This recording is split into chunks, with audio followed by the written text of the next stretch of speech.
What's going on, E Nation Army? This is the Imprez 2627 here. Welcome back to yet another diecast haul. And not only this is another haul for this month in New Year 2026. My table's dusty, sorry. Not only that, this is one of the biggest hauls I got as a diecast collector for racing. And I'm really excited to this one. I got this back in Friday, January 10th? January 9th? January 9th, I think. Filming this on the 13th, I think. And I wanted to wait the right time to show, and here I am. So I picked up... So this is a big haul. Basically, I got 24 total diecasts. 2 of them being NHRA, 22 of them being Nascar. 1, 2, 3, 4, 5, 6, 7, 8, 9, 10, 11, 12, 13, 14, 15, 16, 17, 18, 19, 20, 21, 22. Yep, 22 NASCAR diecast and 2 NHRA diecast. But of course, I want to show off like the first 20 of these. The first 20. And I'll show you like this one particular NASCAR diecast and the NHRA diecast. I know you see it on thumbnail, but I still would rather show it. So with that being said, let's begin. So first up, oh, wait a minute, I forgot something.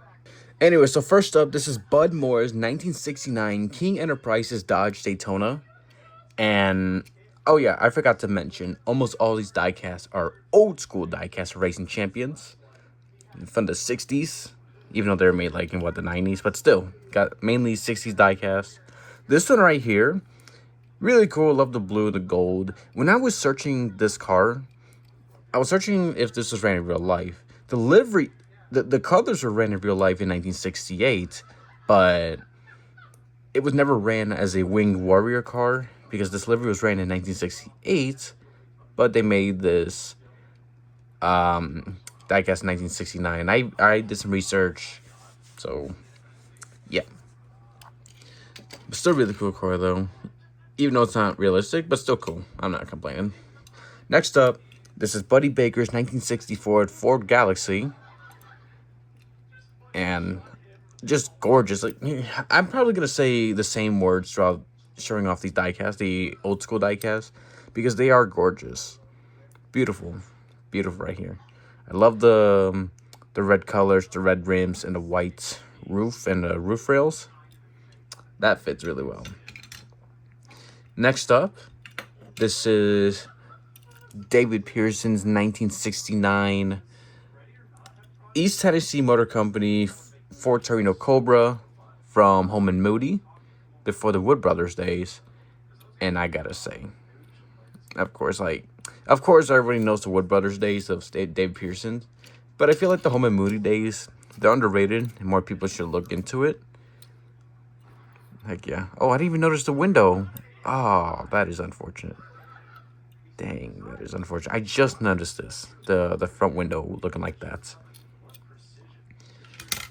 Next up, this is going to be Fireball Roberts' 1964 Young Ford Galaxy from Home and Moody. Oh, wait, is there a sponsor? Competition proven. No, I don't know about the sponsor. I don't know. Really cool right here. And still surprising that we haven't seen a single Fireball Roberts throwback, whether it's like the 22 or anybody with a color purple like this, or any Fireball Roberts throwback in general. It's a shame we haven't seen that yet. Hopefully at some point we do. Next up, this is Donnie Allison's 1969 Mercury Cyclone. And thankfully, Donnie Allison lived long enough to be in the NASCAR Hall of Fame alongside with Jimmy Johnson and Chad Canals. And a lot of people know the Hawaiian Punch car because of the 1979 Daytona 500. Oh, what the heck? What? I didn't even notice it. Does it roll well? Okay, so it does roll well. I didn't even notice the front wing. Not front wing. What the fuck? This is not IndyCar. The front tires looking like that. Oh, no, wait. I'm overreacting. Anyway, thankfully, Donnie Allison lived long enough to be in the Hall of Fame. And he's only known for driving a Hawaiian Punch for the 1979 Daytona 505. But I say he should be looked more upon, even though he won 10 races but really a shame about his career-ending crash. And also, he's an Alabama gang member, so really cool. So this one right here, well, here's the thing. I did pick myself up a Fred Lorenzen 1970 Dodge Daytona car back in late 2024 as a flea market haul. So this is an extra Fred Lorenzen 1970 Dodge Daytona car. So I do have another extra from this haul too, which I'll show. So I don't know what I'm gonna do. I'm gonna put it somewhere, like, I don't know where to put it, just somewhere, because I do have the extra Fred Lorenzen car. I'll figure it out at some point. And we are back with a Bud Moore diecast. And this one right here is Bud Moore's 1969 Bawani Incorporated Ford Torino Cobra. Really gorgeous. The gold and the dark red. It can't be maroon. There's no way it's maroon. It looks brownish. Not really sure. But really cool car. Next up, I'm excited for this. Or I'm excited for all these, but it's just a specific driver in general. This one right here is Tiny Lund's 1964 Ford Galaxy from Holman Modi. And here's the thing. When it comes to old school NASCAR drivers, I'm a fan of Tiny Lund. I made a Racing Stories episode on Tiny Lund back in mid-2019 when I was new to the Ian Talks Racing channel, even though it was a different name back then. Even though I was new to making Racing Stories, I've always wanted to make a video about Tiny Lund, and I made an episode about Tiny Lund, his heroic act at the 1963 Daytona 500, saving Marvin Panch's life when he crashed his Maserati car, and Tiny Lund saved his life. And he was offered a 1963 Daytona 500 ride for the Wood Brothers while Marvin Panch was recovering, and Tiny Lund won the 1963 Daytona 500. So not only he was a solid driver despite having 5 Cup wins, he was a hero. So yeah. So to have a Tiny Lund car in general, as a Tiny Lund fan, it's amazing. I want to get his 1969 Mercury Cyclone number 16 car.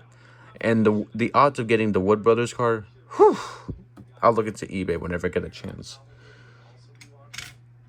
Next up, this is one of the recent diecast cars from this haul, alongside with another one that I'll show later. This is Sammy Swindell's 1995 Channel Lock Ford F-150. Sammy Swindell, 4 or 5 time Chili Bowl Nationals champion alongside with Kevin Swindell, did some truck races. And by the time I'm filming this, it is early Tuesday morning, 12:42. It is day 2 of the 2026 Chili Bowl Nationals. So quite the timing to show off this car during Chili Bowl Nationals week. Next up, this is James Hilton's 1969 Mercury Cyclone.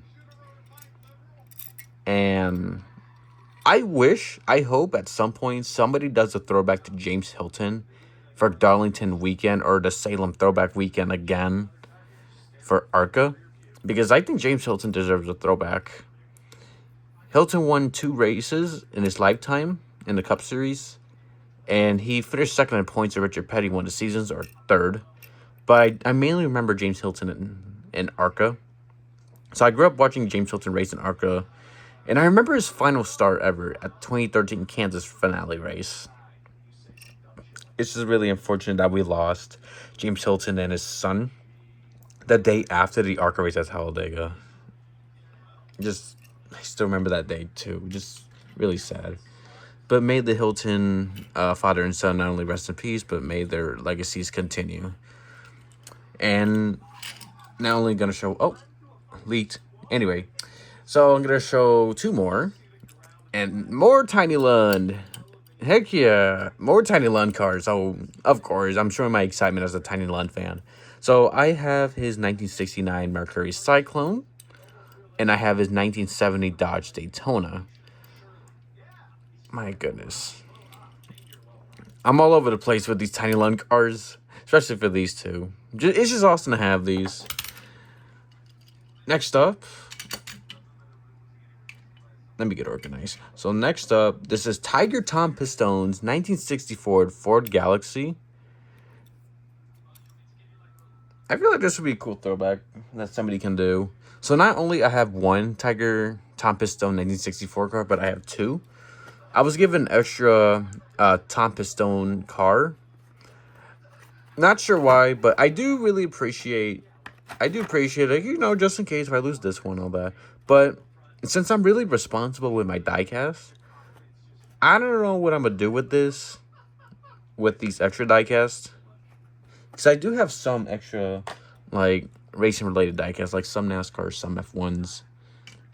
By the way, still cool to have them.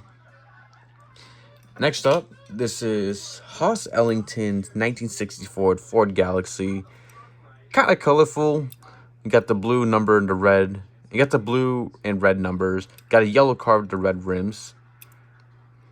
Creative color choices, if you ask me, but for some reason, this does work well, especially with the red rims. Gorgeous.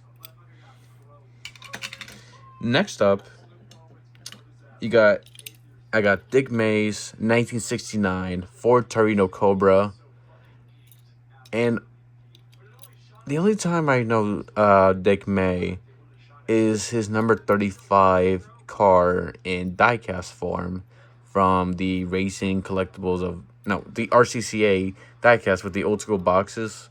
Basically like that. With that kind of packaging. But for this, I was thinking like Buddy Arrington, because everyone knows Buddy Arrington is 67, but it is cool to have Dick May's car. Nice color, I'll say. And speaking of Buddy Arrington, if I can get it out. Dang it. This right here is Buddy Arrington's 1964 Ford Galaxy. And this diecast, not diecast, but like, this car in general surprises me because Buddy Arrington was mainly loyal to Dodge. He was mainly a Dodge driver. And I know he drove Ford even in the number 67 days.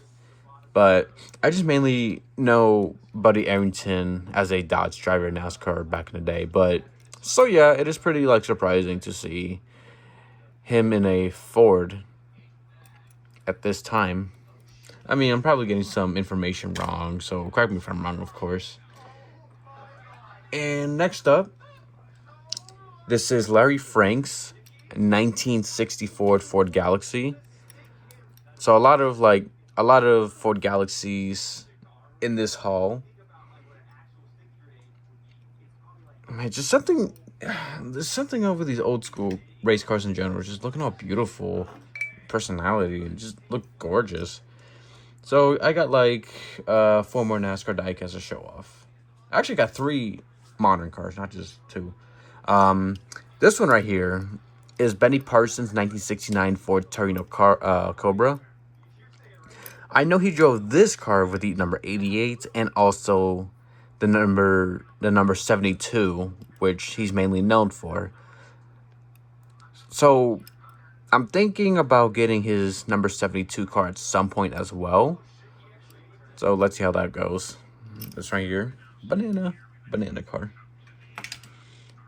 And now we get to the second modern car. This is Dave Blaney's 2000 Amoco Pontiac Grand Prix for Bill Davis Racing, I think. So this is my second Amoco race car diecast in general, because last year, if I can find it, hold on,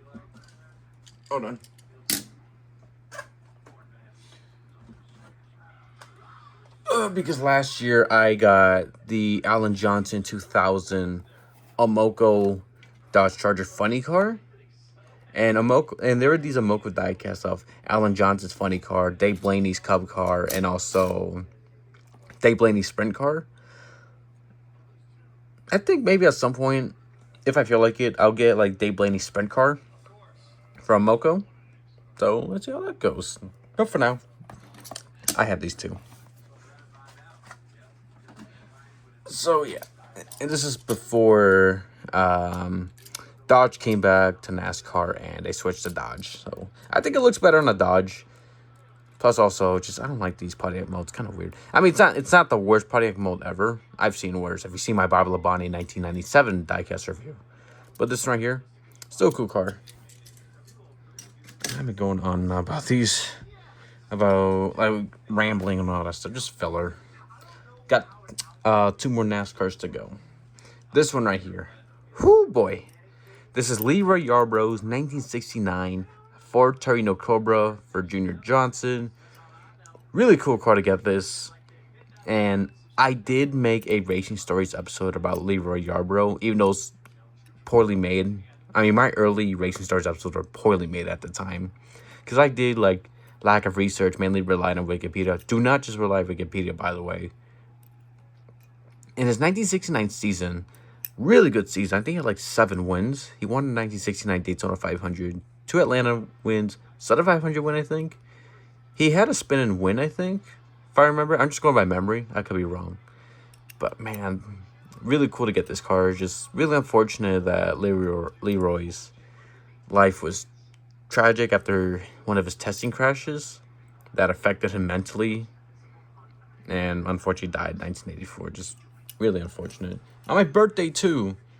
But I was like -16 at the time. But it is also another car. So this NASCAR diecast right here, it's not just a diecast. It's not just a set. But it's a set. I don't know what I'm saying. So it's not just a diecast, but it comes with a set. But it's a really cool set right here. This is the Mark Martin 2000 Valvoline Ford Taurus pit crew set. And this is right here is so cool. This is 26 years old, by the way. This is made in 2000. 26 years old. And wow, it's really cool to have this back in the day. And not only it has like just the pit crew stuff, pit road, pit wall, pit everything. But listen.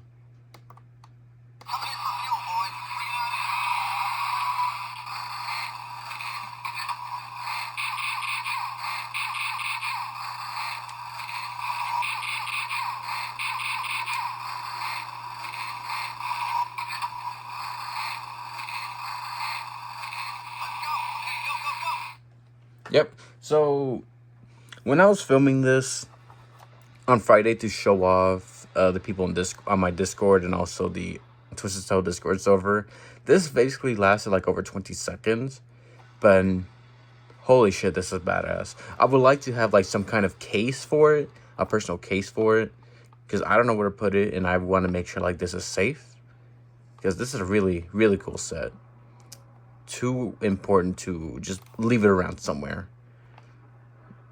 But I would like to do a diecast review on it too, not just review the car and stuff. Unfortunately, I can't get the diecast out, and I can't even screw the diecast out unless you like take everything from the bottom out. So Mark Martin's car is just stuck here, but I do have his 2000 Hot Wheels car, so it's not the end of the world. All right, 2 more diecasts to go, and now we get to the NHRA diecast. Oops. So this is really cool. It's just something I never thought I'd get for like these 2, but I'll show it off anyway. So this is Tony Schumacher's 2002. So this is Tony Schumacher's 2002 U.S. Army. I don't know what manufacturer. Because I know, like, do any of these NHRA cars back then have manufacturers? I know some do, but it's just you don't see it on the engine or somewhere on the car. But this is a 2002 U.S. Army car. I believe it's 2002. I had to do research on what year was this because there's no packaging. And this had the Powerade, the NHRA Powerade Drag Racing Series logo. And the Powerade series was from 2002 to 2008 in terms of sponsorships, like Powerade sponsoring the sport. So it has to be 2002. And when I saw this livery on the Revel set thingy, It said 2001, but the Power logo was 2002. So I don't know. I'm probably gonna say 2002. I could be wrong. Correct me if I'm wrong. So yeah, but never thought I'd get a Tony Schumacher diecast in general. And now Tony Schumacher's back full time, but with Rick We're Racing with Clay Milligan. So love to see that. And finally, the best for last. I got Mike Dunn's 2001 New York Yankees Top Fuel car. And I think this was owned by Daryl Gwynn, from what I researched. Whenever it comes to diecast, when it comes to stuff I don't know or don't know too much, I intended to research before I do a review. That way I could look less bad. But as a casual Yankees fan, I'm really excited about this for obvious reasons. It is a shame that the Yankees suck. They can't advance to the... So these days the Yankees can't either make the playoffs like 2023, or make the World Series 2024, or just fucking miss the next round of the playoffs in 2025. 2026, what the hell's gonna happen? Just typical Yankees these days. As a casual Yankees fan, it is tough. But either way, I'm really excited to get this Yankees Top Fuel car. Like, I would love to get the Yankees NASCAR diecast, like the 03 Yankees car, or Christian Fittipaldi's 44 Yankees car, but that's too expensive. But as for this, I'm so glad I have this. Hell yeah. So that's all so that is the haul. So that's all the haul. Oh my god, what? I don't know what I'm saying. I'll show you anyway. Okay. So these are the diecasts. These right here are the diecasts I got from eBay. So the thing is that this was a 24 diecast lot. That's why I got all these cars. Oh, and also as for these diecasts here, I'm gonna get a 5th Hot Wheels 110 car set soon. That way I have more room. And hopefully at some point sometime around this year, I can like get a wall shelf to put diecast on a shelf on the wall. So yeah. But as for these, I'm really excited. One of my favorite hauls. So with that being said, thank y'all so much for watching. This is the Imprez the Imprez 2627 signing off. Goodbye, everybody.